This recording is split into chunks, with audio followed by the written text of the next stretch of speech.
Hello friends, today we are going to study chapter number 10, that is magnetic fields due to electric current.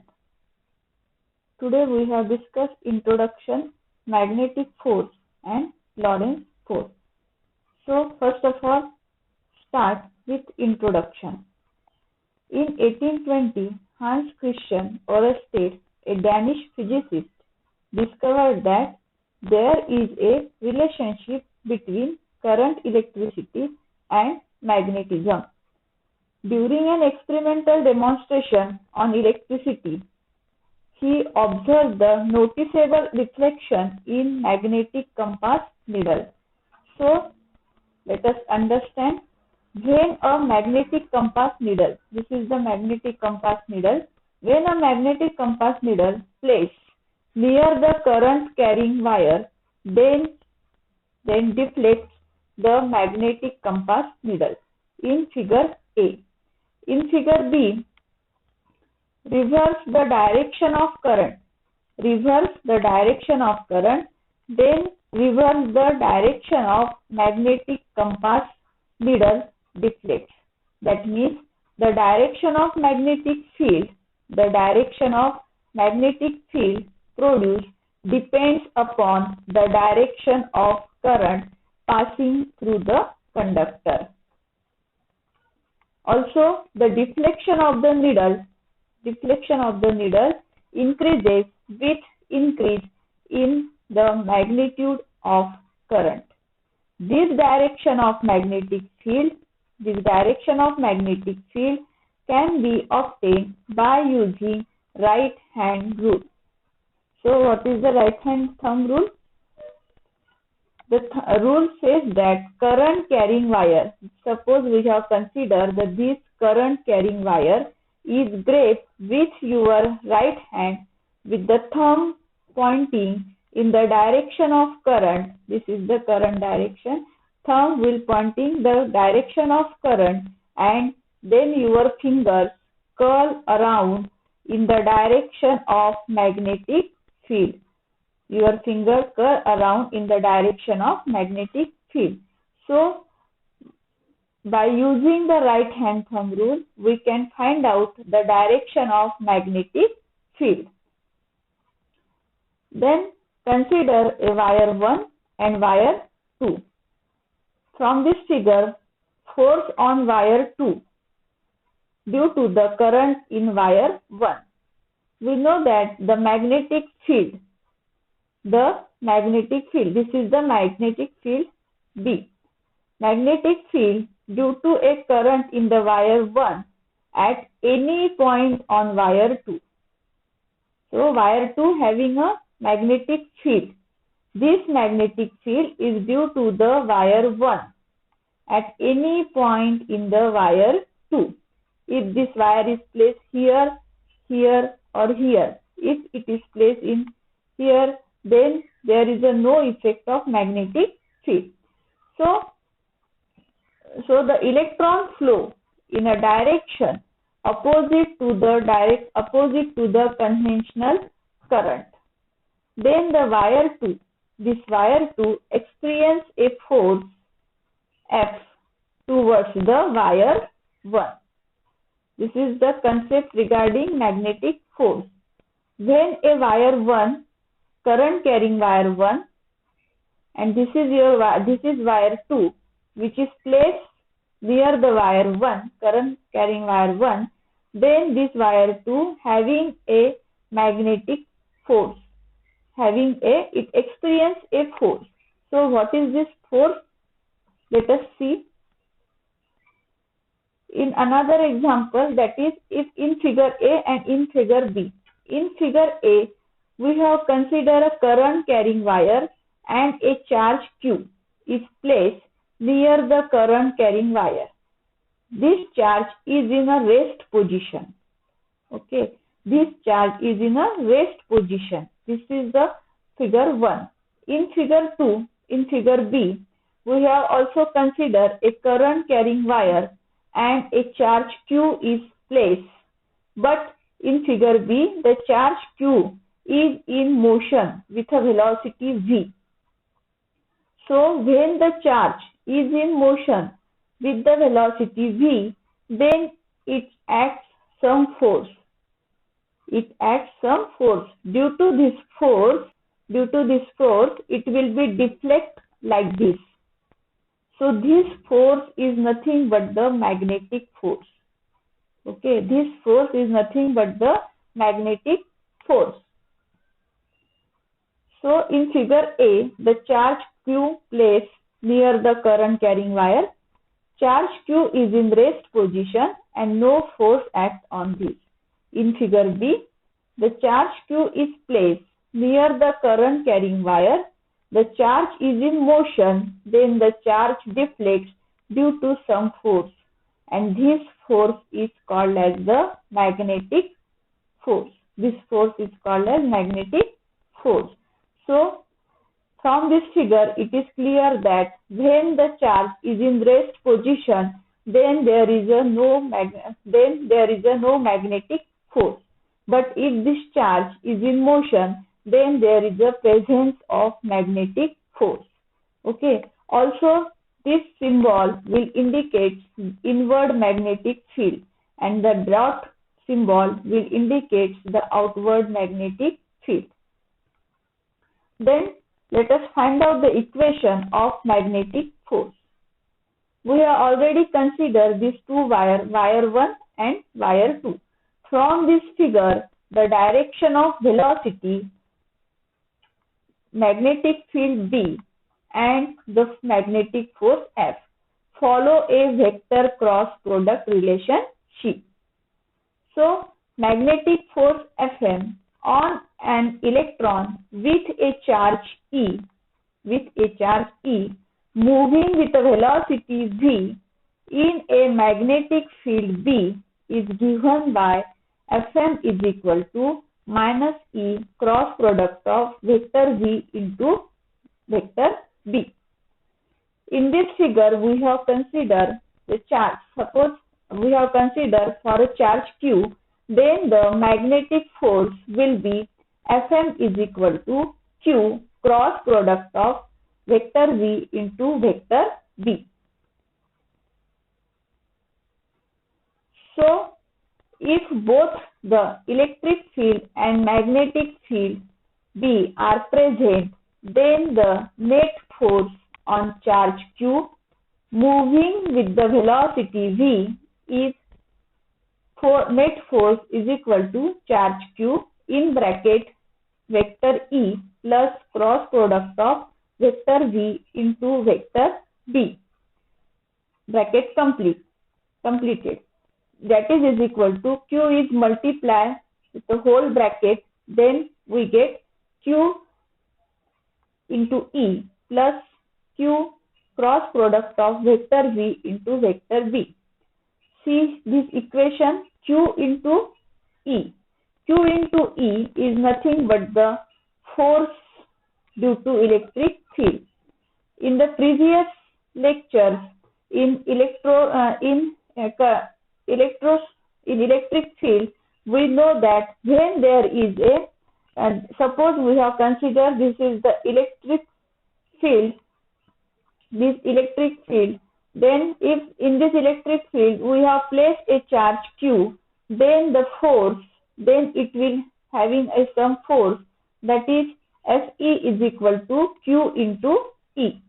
Therefore, net force is equal to Fe plus Fm.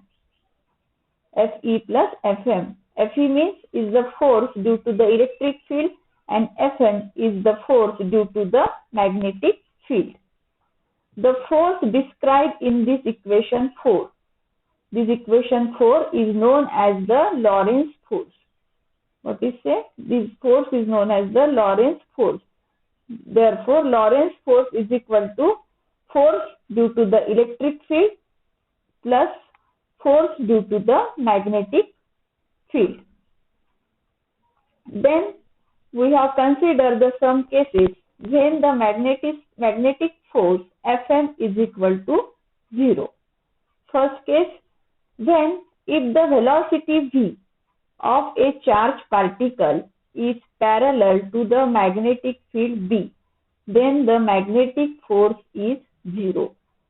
Let us consider here, if this is the charge Q, which is in motion with a velocity v, is parallel to the magnetic field B. Okay, charge Q is in motion with velocity v, is parallel to the magnetic field B. Then here the magnetic force will be 0, because the formula will be Fm is equal to magnetic force is equal to QVB into sine theta. The angle, there is no angle in between these two, V and B. Therefore, magnetic force is equal to 0. In second case, if the charge is stationary, that is V is equal to 0, then Fm is equal to 0, even if the magnetic field is not equal to 0. So, let us understand, if the charge is stationary, we have already seen that when the charge is stationary, is in place in a current carrying conductor, and when the charge is placed in a current carrying conductor, there is a presence of magnetic field, but the charge does not in motion. That means the charge is in stationary. So there is no magnetic force will be act. There is no magnetic force. Therefore, magnetic force Fm is equal to 0. So these are the two cases. Then we know the equation F is equal to QE plus Q cross product of V into B. That is, F is equal to net force is equal to Fe plus Fm. The force on the charge due to the electric field. Fe is the force on the charge due to the electric field. And this force on the charge due to electric field depends on the strength of the electric field. This is E, strength of the electric field and magnitude of the charge. That means the electric field, force on electric field will depend upon the strength of electric field and magnitude of charge. Also, the force on the charge due to magnetic field depends upon the velocity of the charge and cross product of the velocity vector v, the magnetic field vector B, and the charge Q. Velocity vector v into velocity vector v, magnitude of magnetic field B, and the charge Q. So consider the vector V and vector B with a certain angle between them. Therefore, the V cross B will be a vector perpendicular to the plane containing the vector V and vector B. Vector V and vector F. Where vector V and vector F are always perpendicular to each other. As V is equal to 0 for any magnetic field. Then the equation F is equal to Q mod of V into B, mod of vector V cross vector V into vector B into unit vector N. That is give us F is equal to QVB sin theta into unit vector N. What is theta? Theta is the angle between velocity V and magnetic field B. And unit vector N is the unit vector in the direction of the force. So if the force F is, then we have calculated the value of B. You have calculated the dimensions of B. If the force F is 1 Newton acting on the charge at having with a speed V perpendicular to the magnetic field B, then B is equal to F upon QV. Therefore, unit of B is Newton. We know the force. Force is Newton charge unit is coulomb and velocity is meter per second. Therefore, unit of B is ns upon cm. That is B is equal to F upon QV. Therefore, the SI unit is called as Tesla T. 1 T is equal to 10 to the power 4 Gauss. Gauss is not an SI unit but is used as a convenient unit. Then some important points. We know the formula of magnetic force, that is QVB into sin theta. Here V and B and theta is the angle in between these two, in between this velocity V and magnetic field B. Then if the force is perpendicular to velocity and the force will be perpendicular to magnetic field. If theta is equal to 90 degree, then force F is equal to Q into cross product of V into B. Force is perpendicular velocity V and magnetic field V.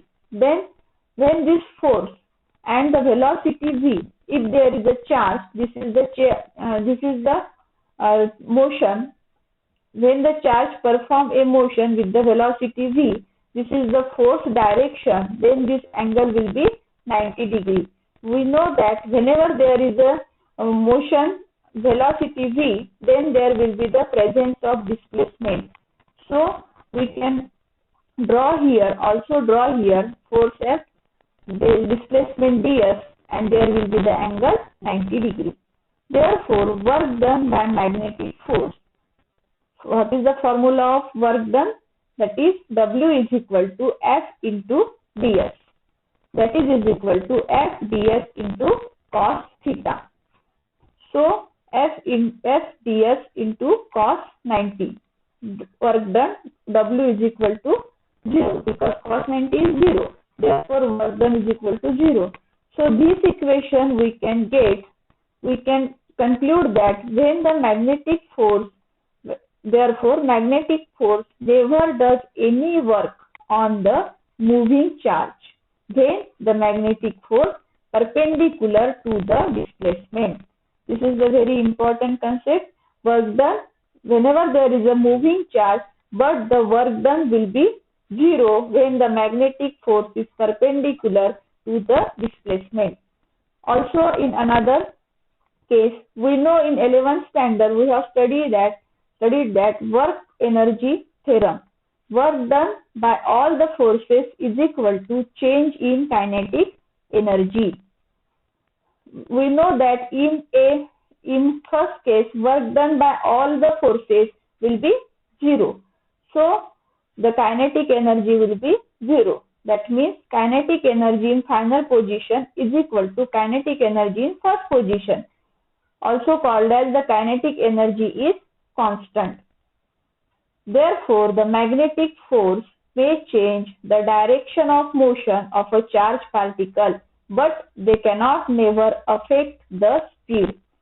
So these are the two important points. What are they? First is magnetic force never does any work on the moving charge when the magnetic force is perpendicular to displacement, and the another case is magnetic force may change the direction of motion of a charged particle, but they can never affect the speed. Okay, thank you.